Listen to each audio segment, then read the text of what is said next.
We are back and we're here for a chat with Kelvin Nwankwo. And the first question I'll ask is, are you related to our dearly beloved Nwankwo?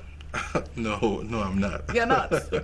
Yeah, I'm not. You should pay royalties to him. Oh no, he should be paying royalties. He should be paying royalties. Okay, tell me why. Why should that be? Oh, why he should be paying royalties to me is because probably I could say I'm representing him, properly, and also he's fan, and we're still having the same, last name. So I think he owes me though. He owes you? Yeah, he owes me because I'm representing him. One of these days we'll bring him on and ask him ask him same question if it's not the other way around. Oh my God! You're welcome to Saturday night. Pleasure. So Yeah, and funny enough, you look like another veteran producer, Zebejiro. Oh. Has anybody told you that? You're just telling me that right now. Are you kidding me? Yeah. So I'll take that. I'll take that as a compliment. Yeah, you're just telling me that right now. I'll take it as a compliment. The size, the smile, probably the complexion, not too close, God. but you could pass for a cameo of Zebejiro. Yeah. Have you guys met anytime? No, we've not. Never met? No, we've not. Please do. Okay. I'll take that as a compliment. So you're welcome again. Thank you so much. Now, Kelvin, you're a film director, a producer, and you also write scripts, right? Yeah. So tell us your story. When did it all start for you? It's been a while. While I was in Federal University of Technology, Owerri, Futo, I went to study project management, but I've always wanted to be an actor or director, and so I formed a theater troupe. There I was like taking them, from school to school. It's called the Heavenly Vine Theater. We performed at Uniport, different universities down there in the East, and so I've always had that. So I had the opportunity to also act alongside with Wikie and what's his name again? Wikie and Sento B in Heartless. I was Sento B's younger brother in Heartless. And that was 1997. 97. That's about 16 years ago. That's a long time, right? Oh. So, and I also did enemies produced by Fine Boy, then too. It's a Kanayo, where assassins that went to kill Kanayo then. So basically I've always had that, passion to kind of be a filmmaker until I, got out of school, started the stand-up comedy thing, and when I traveled out, I said, okay, fine, this is my opportunity. So I had to go study filmmaking at the New York Film Academy in California, where I did my master's in filmmaking. So interesting. So you were once a comedian as well? Yeah, I was once a comedian, and we take on the hustle. We take out the hustle, So yeah. Oh my God. And I've always loved comedy as well, because it's something that, those days you just kind of even wake me up and let's get on. So yeah, I was and then I was based in Abuja, and kind of representing them very well too as well in terms of comedy. So now you said when exactly did you cross over from comedy to the movies? Oh, I've been in the movies, and later started doing comedies, and where I started with Nigerian Brews and some other companies that was like hosting events for here, and when I traveled to Atlanta, Georgia, I said, okay, this is my opportunity. So I started looking for which of the schools to attend, and I saw the New York Film Academy, California. So that's the one I said, okay, yeah, I'm going to go in for this, and it was awesome because we really had like great training in terms of filmmaking and interpreting stories the way it should be. So I could say it's always been there, right, from my childhood days. I've always... Maybe from your mother's womb. Yeah. That's what it says. I knew you before you were born, right? Yeah. So are we saying that you no longer do comedies? It's kind of limited now because of time. Because right now I spend most of my time right now kind of breaking down scripts, trying to interpret scripts the way it should be, and also trying to hunt new projects and new talents. That's basically what I'm doing right now, and that's like taking most of my time. So you're a hunter? Yeah, I hunt, seriously. Right, I hunt. Right from the village. Oh my word. So now comedy, what comedy do you really do? I right now I do basically like stand up. You know, Okay. I do stand up, and but now I'm kind of trying to also shift to having like comedy movies. That's going to be my next project, you know. But it's still we're still working on it right now. Still in the you know. pipeline. Yeah, it's I know it's not in the pipeline because I don't want them to break the pipeline and take it from there. So I won't tell you actually where it is. Okay. But we're working on it. Okay. So you do stand up. Can you do a sit-up comedy for us right now? Oh my God! Seriously? Yeah, Seriously? You're I putting love me on a hot comedy. seat right now. I'm telling you, you're sitting really cool, and I want you to make us laugh, Really? crack our ribs a bit. Really? Sure. Oh my God! I'm looking forward It's to it. this thing you just told me now. Kind of, it reminds me like how we used to do things. When we travel out. Because one basic thing we usually do outside is we usually change our accents, like a typical Igbo man, when we travel abroad, we change our accent, so I think one of my friends actually, when he got into a party, it was a party like, with a Jamaican guy, she was just dancing and rocking, and then he mistakenly matched the Jamaican guy. Jamaican guy said, rude boy Archer, you got no respect for Iron Man, you match me again, you blow your heads off, man, Archer. Instead of the Igbo man to simply say sorry, he just turned to the Jamaican guy, say, get out. It was like blowing funesse, so he went to use the restroom. Jamaican guy followed him with a gun. So while he was in the restroom, Jamaican guy pointed gun at him. Rude boy, me warn you don't want to respect Iron Man. Now it's time to blow your heads off, man, Archer. Instead of the woman to simply say, sorry, but that was when the real accent came out. Because I want to have it with they, please. Then he knelt down. The Jamaican guy looked at him and shouted, man, look at this boy, people don't want myself. So it's like, you change your accent, and we always advise people, be yourself wherever you travel to. Be yourself. So basically, that's one of those. It's good because I believe that you being a comedian is a plus for you. So, because like we always say, Nigerians, we need things that would relax us, things that would calm our nerves in the face of everything that we have to, grapple with on a daily basis. Yeah. And relax, and at the same time change us too. So because we keep taking relax. Then we also want something that can change us too as well. I think that's you one of the... you can send your message in a very, very comic way. And still get there. Yeah. You're talking. Yeah. You're talking. So that's it. You're talking. So now, what kind of movies do you do? Ooh, that's a good question. What kind of movies do I do? Drama, action drama, faith-based. Because my goal, like I said, has always been right from childhood, has always been to entertain with a purpose. So. Interesting. So do you have anything in the works right now, apart from the one that you said is hidden somewhere? In the pipeline. Oh, okay, now you're saying it. I just said it!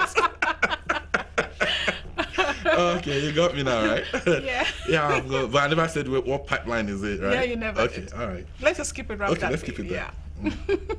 So, what are the things that you're doing? Are you doing right? Yeah, actually, I'm working on another project because my goal is not just to my goal is to also come in here and help my fellow youths, fellow Nigerians, in terms of filmmaking, to help them understand like basically. One of the major things we're kind of lacking here is like quality training in terms of script writing and film making itself, being able to kind of make movies that will, play out there. Crossover. Yeah, crossover and all that stuff. So my goal is, apart from two of the movies that I'm planning to come shoot here in Nigeria, my goal is also to use the opportunity to see how I can help my, fellow youths and all that, and, just develop them, because I know we've got skills here in Nigeria. It's just a matter of, training and all that stuff. Yeah. All right, so how many movies do you have to credit? Okay, right now I have like 3 shorts and the first feature. And one of my shorts, A Mother's Love, was also nominated for the Marbella International Film Festival in Spain. And I also have another one, Enemy Within. So, but The Mother's Love had another nomination again, the Gwinnett International Film Festival in Georgia. So the major one now, which is like my baby, and my first debut, is Tempting Fate, and that's my first feature film. The Tempting Fate, what is it all about, really? Tempting Fate is It's an action drama about two brothers, one of deep faith, the other buried in a life of crime. They got their worlds torn apart when one goes to jail for a crime he didn't commit, and the other, commits an unforgivable act. So it's a story about love, betrayal, and forgiveness. Okay, let's give the viewer opportunity to see what Tempting Fate is all about as we bring you the trailer of Tempting Fate. Saturday night, we'll be right back. Stay with us. What's going on? We're under arrest. I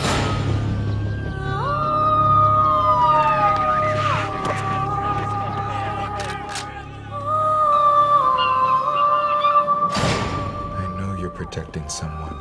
You're not saying anything in court. You're not answering their questions. Look at me. My kid brother always showing me love. The drugs and the money, are they yours? I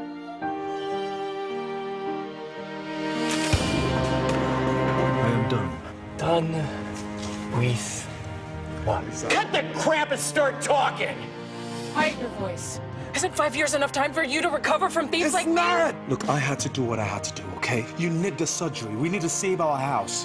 When our parents died, I took an oath to do whatever it takes for him to get good medical treatment to make him stay alive. I know how you feel right You have no idea how I feel.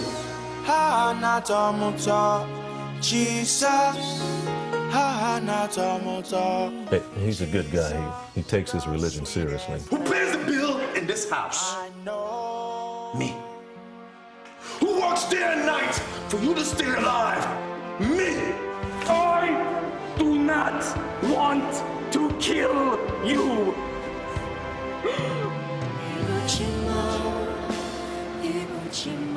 You know, many a time people kill themselves because someone they love jilted them. But you see, son, jilting is like the end of a chapter. Chinedu, I brought you here to tell you I'm sorry, okay? I am sorry. Just try and forgive me, please. Don't lie to me! Does the walker choose the path, or does the path choose the walker? Good question. That was Tempting Fate. Wow, that was, in fact, I'm so thrilled by the, you really teased us. How did you come about that kind of cast? Actually, because it was easier for me because I wrote the script. So I wrote the script and I had a casting director as well. And so I actually knew what I wanted right from beginning. I know what I actually wanted right from beginning. So I was now talking to a few people, about it. And when I reached out to Rams, I said, okay, yeah, he read the script, he loved it, he said, okay, he's on, and that was a game changer for me. So I had a casting director too who lives in Hollywood. And they all look really into character. Yeah. I mean, you directed? Yeah, I did. Who produced? I produced. I have a couple of co-producers, but I did. I also did produce, but I had a couple of co-producers that were kind of working with me as well. And the set is really rich, pretty rich as well. Oh, thank you. Where did you shoot? Did you shoot over there? You shot here? Oh yeah, we did shoot in California. It's very, very expensive. You mean you imported the Nigerians here to that side, or how did it work? Actually, what happened was that Ramsey came over there, and I had to bring him over, Ramsey for the shoot. And okay. I had some of Nigerians that were living in California already. Okay. That I had to use, and also had some Hollywood actors like Dan Davis, who also I had to bring it on board, for the shoot. So that's how it is. So all these monies you spent, did it come from your coffers, or you had to? How did it come about the funds? Basically, first I have an executive producer, that I work with, and most of the time, it's I wish there are funds we can access, but I've not accessed any yet. So it's basically me working with my executive producer to make it happen. Yeah. The man behind, the guy at the top. Yeah? And for the viewers' information, you were also part of 30 Days in Atlanta. Oh yeah, Yeah. How was the experience like? Yeah, it was awesome. It was awesome. AY is a very good friend of mine. When he came to Atlanta, he learned I was in Atlanta. He didn't know before that I was in Atlanta. So from one of our friends, in Atlanta, he just called me. I was in California. I said, okay, I'm coming back to Atlanta to help out. So I came into Atlanta to be the assistant director, because then the director is Robert P. Who was the director in Atlanta. So that was Okay. So how is it like filming movies over there? What's the difference between filming movies there and here? What's the basic difference? basic difference. Okay. There's this thing you guys always say the difference between ikiri and plantain chips is packaging, right? So basically that's I could use it that way, that over there you have resources, you have good resources, like weather, first of all, the equipment you have access to, you hardly have some of them here, and the kind of lighting, I don't know if you really have some here too, but I don't really see much difference. I think the difference in the stuff is going to be the hands behind the camera, the cinematographer, the actors. So this is so it doesn't matter where you film based on your story. The major thing that will make a difference is going to be the hands behind your camera, and also because I've seen some movies that they did with Canon, just a small Canon, and they come out great, with Mark III, and they come out awesome, with good lenses and all that. So it doesn't really, I think it's just the brains behind the camera. That's it. That makes a difference. Yeah, huh? that's it. So what's your impression of the Nigerian industry? I mean, coming from the outside and coming in here, what's your impression? I think they're doing. It's doing far better than it was before. They're trying, because almost everybody knows about Nollywood, out there. So I'll say that it's improving. There's great improvement, So are you here to stay, or you will be shuttling between Nigeria and basically California? Basically shuttling because I have some other projects I'm working on over there, in Hollywood. We have there's some projects we're shooting right in California as well, and that had to do with it had to do, it's an action movie too, we have like the Bleeding Vow that we're working on. So I'll be shuttling here, and that also helps me because I have a strong connection with Panavision. They help me a lot with some of the equipment that we use to shoot. So until we have Panavision here in Nigeria, then I'll just be shot. You know why I'm smiling? Why? You're sounding like that Jamaican guy. Rude boy. You got me now, right? Oh my word. You're sounding like him Oh now. my god. So I'm gonna catch you. yeah. Oh god. So are you married? Oh yes, I am. You're married? I am. Okay. Yes. For how long now? For like 7 years now. Yeah. Married with 2 kids, a girl and a boy. And she's awesome. She's always she's always supported the vision. And she's funny enough, she's a writer. She's old. She's already writing. No, not my daughter. My wife. Oh, your wife. Yeah, my wife. Okay, Yeah. I thought you said your daughter. No, my daughter. Yeah, Let me speak like your daughter. Oh my god, you're killing me here. Okay, so yeah, she's a writer. She has like lots of books now that are on Amazon, and and I think her books are on Pataba bookstore now too as well. Did you meet on the job or how? Oh no, we didn't meet on the job. We're from the same place, and it was during some change process that I have to ask her. I said, hey, you read all these books, like you get to the house, you see books everywhere. I said, hey, read all these books. when are you going to start writing? She said, I can't, blah, blah, blah, blah, blah.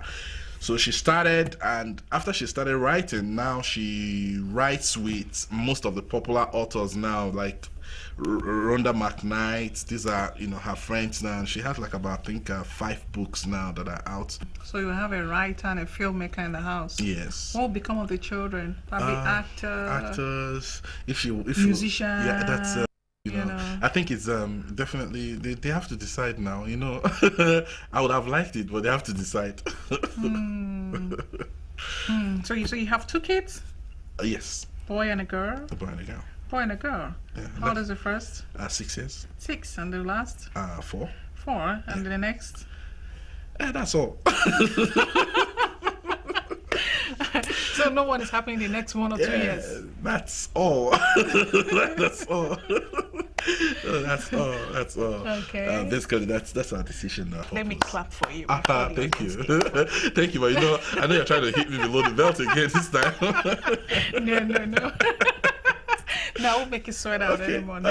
Okay. Let's wrap it up. Don't worry, I'm gonna get you. Actually, I'm gonna get you, and I know. Yeah, because my next project, I'm thinking of even casting you in there, so that'll be an opportunity to, really. What part of Igbo did you say you're from? I'm from Delta Igbo, Asaba. Asaba. Yeah, Iseluku proper. Yeah.